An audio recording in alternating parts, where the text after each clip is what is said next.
উদ্দিন রচিত কবর কবিতাটি।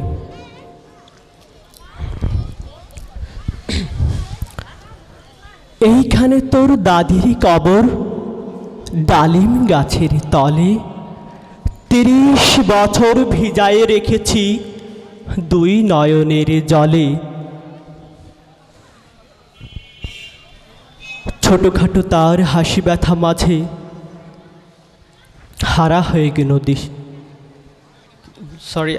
সরি আমি একটু আবার করি। এইখানে তোর দাদির কবর, ডালিম গাছের তলে ৩০ বছর ভিজায়ে রেখেছি দুই নয়নের জলে।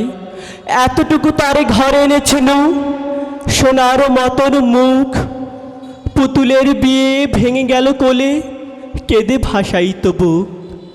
এখানে ওখানে ঘুরিয়া ফিরিতে ভেবে হইতাম সারা, সারা বাড়ি ভরি এত সোনা মোর ছড়াইয়া দিল কারা। সোনালি উষার সোনা মুখ তার আমার নয়নে ভরি, লাঙল লইয়া খেতে ছুটিতাম গায়ের ওপর ধরি। যাইবার কালে ফিরি ফিরি তারে দেখি লইতাম কত, এ কথা লয়ে ভাবিসাত মরে তামাশা করিত শত। এমনই করিয়া জানি না কখন জীবনেরই সাথে মিশে ছোটখাটো তার হাসি ব্যথা মাঝে হারা হয়ে গেল দিশে। বাপের বাড়িতে যাইবার কালে কহিত ধরিয়া পা, আমারে দেখিতে যাইও কিন্তু উজানতলির গা।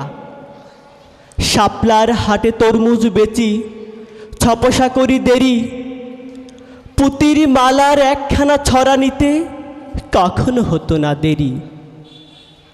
১.৫ পয়সার তামাক এবং মাজুন লইয়া গাটে সন্ধ্যাবেলায় ছুটে যাইতাম শ্বশুর বাড়ির বাটে। হেসো না হেসো না শোন দাদু, সেই তামাক মাজুন পেয়ে দাদি যে তোর কত খুশি হতো দেখিতিস যদি চেয়ে। ধন্যবাদ সবাইকে।